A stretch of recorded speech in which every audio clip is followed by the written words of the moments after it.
Muito bom dia a todos e todas, sejam muito bem-vindos e bem-vindas a mais uma aula de História.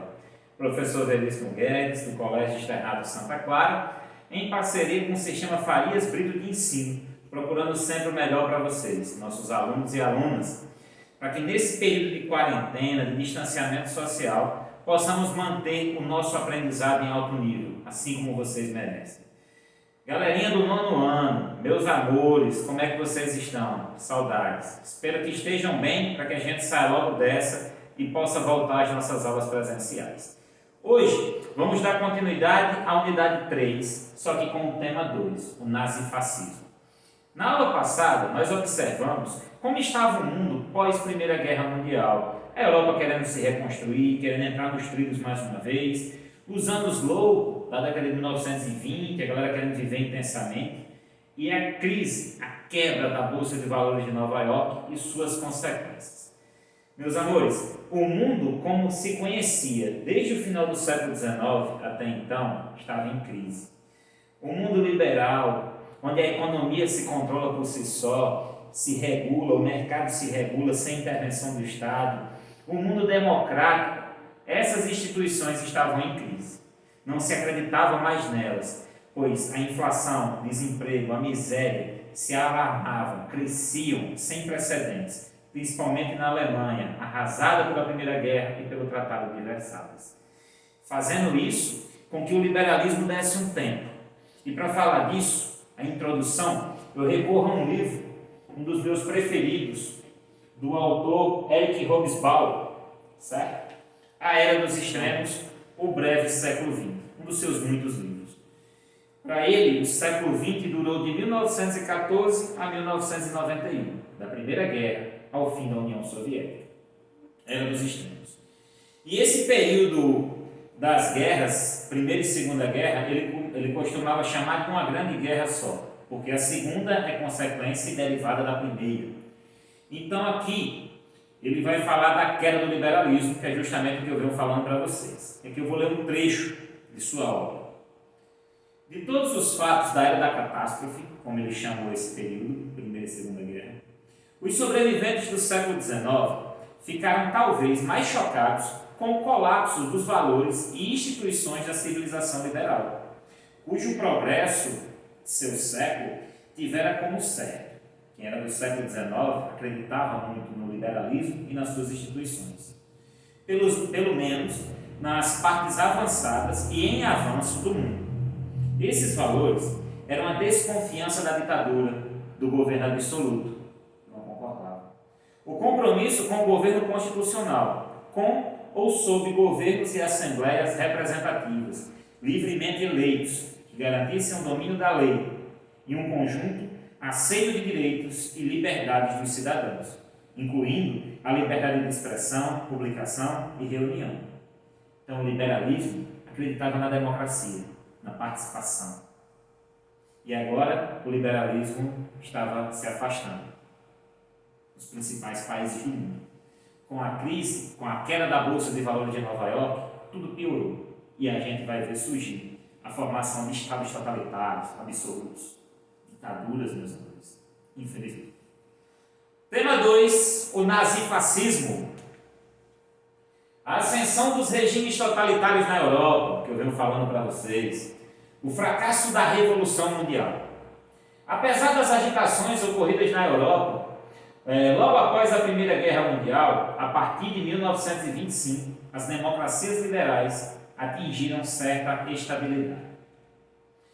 Aí a gente vai ver os efeitos da crise de 1929 na Europa.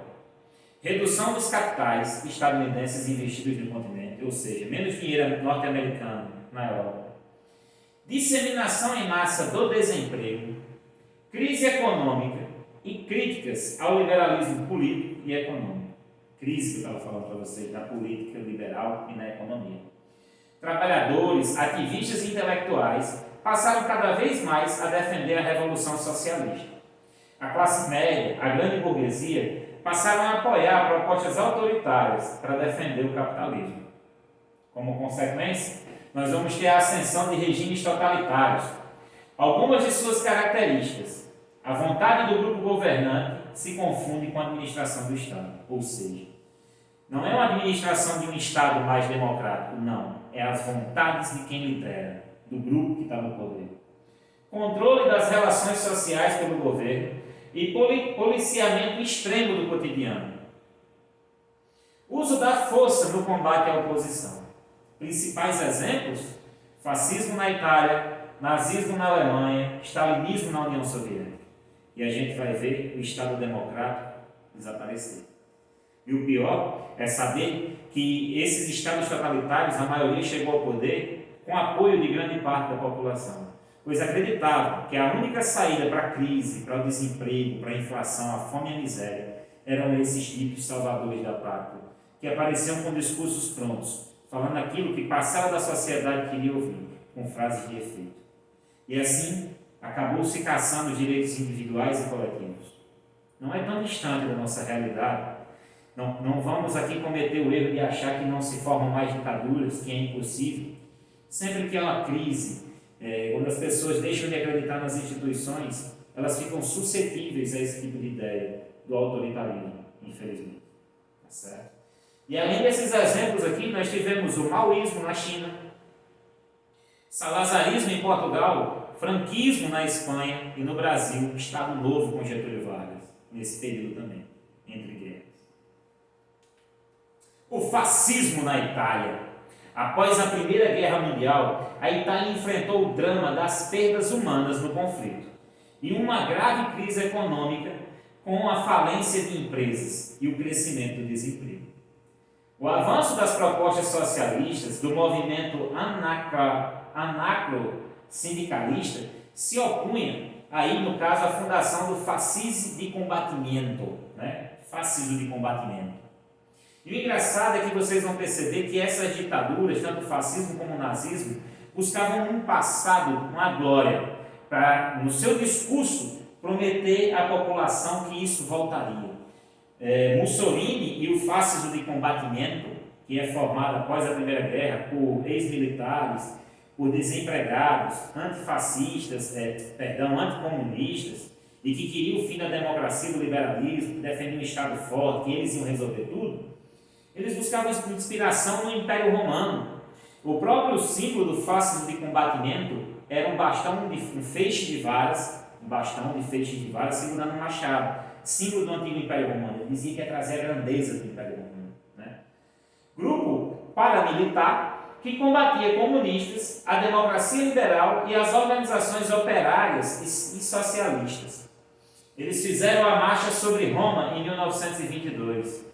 O evento promovido pelos fascistas pressionou o rei italiano, que convocou Mussolini a ocupar o cargo de primeiro-ministro. Eles foram para Roma, aquele grande grupo de pessoas armadas indo até Roma, deixou o rei estremecido, que convidou Benito Mussolini, que era o principal líder do Fascismo de Combatimento, a ser primeiro-ministro da Itália. E a partir desse momento nós vamos ver a instalação do fascismo na Itália. Mussolini torna-se o Duce, o chefe, em 1925. Como ditador, Mussolini extinguiu os partidos políticos de oposição, censurou a imprensa e criou uma polícia política que vigiava e punia os opositores do regime.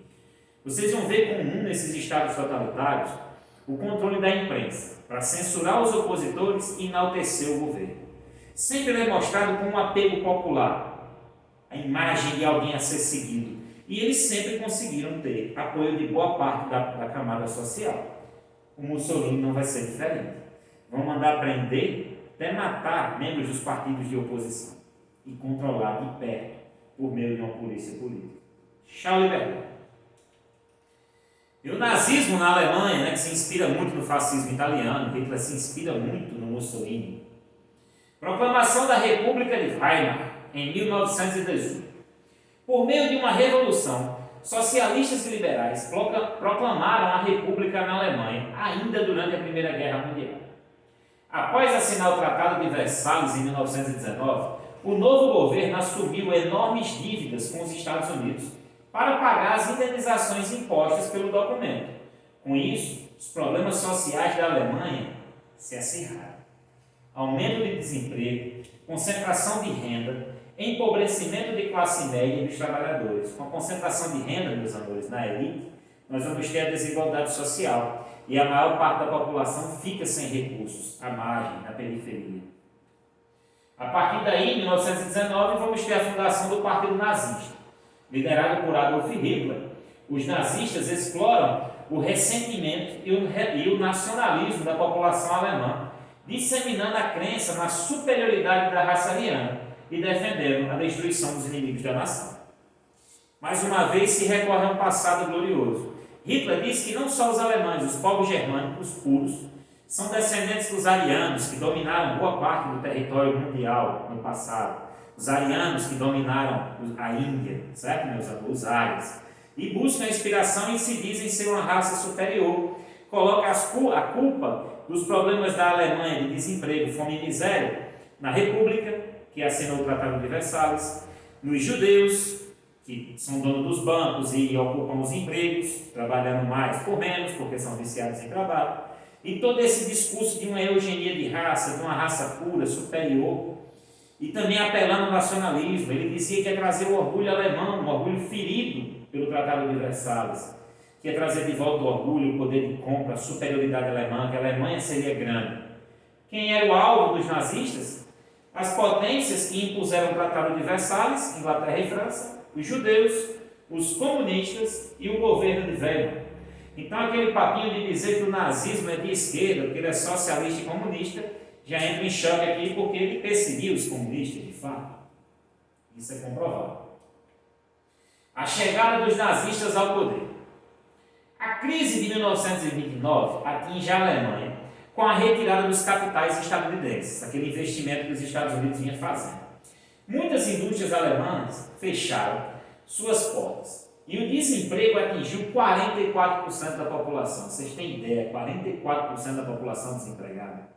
A inflação era tão alta que para comprar uma bandeja com 30 ovos, eles levavam um carrinho de mão cheio de dinheiro. O dinheiro alemão não valia mais nada. Imagina o quanto esse povo não estava se sentindo humilhado, abandonado, decepcionado, desesperado. Não é de estranhar e nem podemos julgar o fato de se apegarem a um discurso de salvação. No momento de dificuldade, a gente costuma acreditar em tudo. Uma crença, uma fé em dias melhores. Os grupos socialistas ganharam força por suas críticas ao liberalismo e à concentração de renda nas mãos da burguesia. Porém, contrapondo a ele, cresce muito o movimento nazista que perseguia as organizações socialistas e comunistas. Para ampliar apoio popular, os nazistas apresentaram propostas para beneficiar empresários e trabalhadores e também para investir na expansão do exército e da indústria bélica alemã. No seu discurso, eles agradavam a todas as parcelas da sociedade, meus amigos. Os nazistas chegam ao poder em 1932 e 1933. Após o partido nazista ter vencido as eleições para o parlamento alemão, ter ocupado cerca de 1/3 das cadeiras, que é uma grande vitória, em 1932, no ano seguinte, Hitler foi convidado pelo presidente a assumir o cargo de chanceler do governo alemão, uma espécie de primeiro-ministro.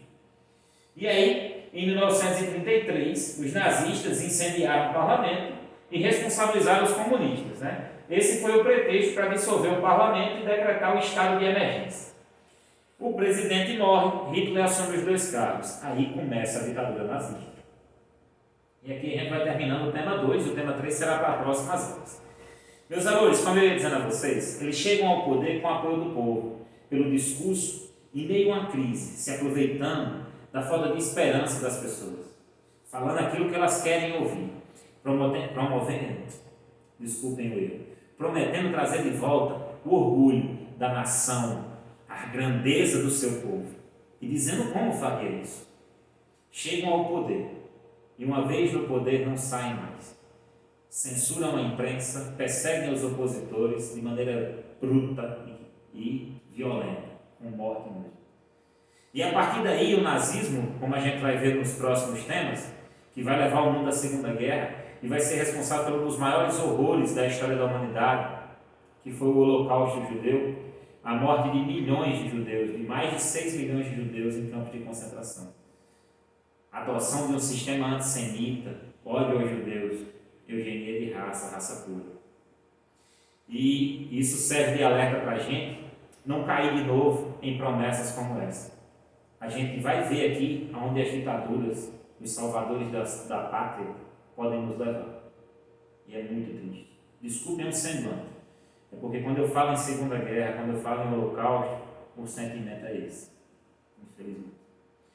Meus amores, fiquem bem, fiquem em casa, se cuidem. Qualquer dúvida me avisem lá no grupo. Esses slides já estão lá no grupo. Eu sei que não dá para ler muito bem aqui no vídeo, mas ele está lá para vocês em forma de PDF.